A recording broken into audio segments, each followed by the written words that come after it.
नमस्कार। आज हम एक बहुत ही अनोखी और कह सकते हैं तीव्र आध्यात्मिक यात्रा पर बात करने वाले हैं, डाक कावड़। हमारे पास एक लेख है जो इस परंपरा को समझाता है, जो उत्तर भारत में काफी प्रचलित है। भगवान शिव की भक्ति का एक बहुत ही खास तरीका। कोशिश यही रहेगी कि हम समझें कि इस यात्रा का असल मतलब क्या है और क्यों ये इतनी कठिन मानी जाती है।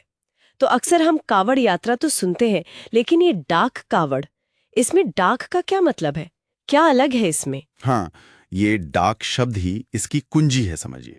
जैसे पहले जमाने में डाक होती थी ना, एक्सप्रेस डिलीवरी, तो ये भी कुछ वैसी ही है। डाक का मतलब है तुरंत, बिना रुके। ये सामान्य कावड़ यात्रा का ही एक रूप है, पर सबसे ज्यादा कठोर और तेज। इसमें गंगा जल लेकर शिवजी तक बिना रुके पहुंचना होता है। एक तरह से, हाँ, आस्था की एक्सप्रेस डिलीवरी कह सकते हैं इसे। ओ, बिना रुके मतलब बिल्कुल भी आराम नहीं, एक पल के लिए भी नहीं। और क्या खास बातें हैं जो इसे मतलब बाकियों से अलग करती हैं? बिल्कुल, आराम का तो सवाल ही नहीं उठता। एक बार गंगा जल उठा लिया तो बस, फिर सीधे शिवलिंग पर अभिषेक करने के बाद ही रुका जाता है। लगातार चलना, बल्कि ज्यादातर तो दौड़ना होता है। यही इसकी सबसे बड़ी पहचान है, अविरल यात्रा। और एक और चीज, ज्यादातर डाक कांवड़िए या तो एकदम चुप रहते हैं, मौन व्रत, या फिर बस बम बोले भोलेनाथ का जाप करते हुए चलते हैं, पूरा ध्यान शिव पर। अच्छा, और इनके पहनावे या फिर वो जो कांवड़ होती है उसे सजाने का कोई तरीका, उसमें भी कुछ खास होता है? हाँ, पहनावा तो आमतौर पर वही नारंगी या गेरुआ ही होता है।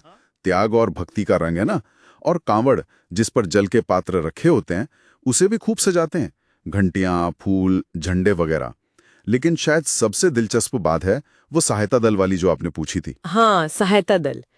पर अगर रुकना ही नहीं है तो ये दल मदद कैसे करता है फिर? ये थोड़ा समझ नहीं आया। हाँ, ये तो वाकई एक गजब का तालमेल है। मतलब अपनी साधना भी और दूसरों का सहयोग भी। अच्छा, तो ये यात्राएं शुरू कहाँ से होती हैं और खत्म कहाँ? मतलब जल कहाँ से लेते हैं और चढ़ाते कहाँ हैं? जल लेने के मुख्य स्थान तो वही हैं कि पवित्र माने जाते हैं, जैसे हरिद्वार, गौमुख, गंगोत्री। बिहार में सुल्तानगंज से भी बहुत लोग जल उठाते हैं। और जल चढ़ाने के लिए भक्त अक्सर प्रसिद्ध शिव मंदिरों तक जाते हैं, जैसे झारखंड में बैद्यनाथ धाम, देवघर, या फिर काशी विश्वनाथ वाराणसी। ऋषिकेश के पास नीलकंठ महादेव भी बहुत प्रसिद्ध है। या फिर कई लोग अपने इलाके के ही किसी पुराने शिव मंदिर तक जाते हैं। दूरी चाहे कम हो या ज्यादा, नियम वही है, बिना रुके पहुंचना। हम्म तो इतना जबरदस्त शारीरिक और मानसिक प्रयास, इसके पीछे का असल मकसद क्या है? क्यों करते हैं लोग इतनी कठिन साधना? देखिए, ये यात्रा ज्यादातर होती है सावन के महीने में, श्रावण मास, जुलाई अगस्त के आसपास। और ये महीना शिव जी को बहुत प्रिय है, तो इसे भगवान शिव के प्रति एक अटूट भक्ति, पवित्रता और मतलब पूरे समर्पण का प्रतीक माना जाता है। ऐसी मान्यता है कि इस कठिन तपस्या से भोलेनाथ जल्दी खुश होते हैं, मनोकामनाएं पूरी करते हैं। पर यह सिर्फ शारीरिक सहन शक्ति की परीक्षा नहीं है। इसमें मन की एकाग्रता, अनुशासन और आपका विश्वास, वो भी परखा जाता है। मतलब ये सिर्फ चलना या दौड़ना भर नहीं है, इसका आध्यात्मिक महत्व बहुत गहरा है। बिल्कुल, बिल्कुल सही कहा। डाक कावड़ सिर्फ एक फिजिकल एक्टिविटी नहीं है। ये तो अपनी पूरी ऊर्जा, अपनी आत्मा, अपना सब कुछ बिना किसी शक के पूरे विश्वास के साथ शिव को सौंप देना है। ये दिखाता है कि भक्ति में इंसान कहां तक जा सकता है, अपनी सुख सुविधा, अपनी शारीरिक सीमाओं से कितना परे।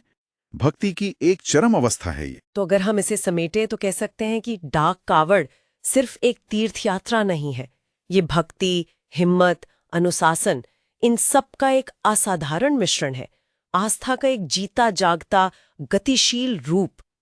एकदम सही कहा आपने, बिल्कुल। और ये हमें सोचने पर भी मजबूर करता है कि आखिर ये जो आस्था है, ये जो विश्वास है, इसमें कितनी ताकत होती है कि इंसान अपनी मानी हुई शारीरिक और मानसिक सीमाओं को भी पार कर जाता है ना? ये एक विचार करने वाली बात है। वाकई बहुत गहरा। चलिए, आज के इस चर्चा के लिए इतना ही।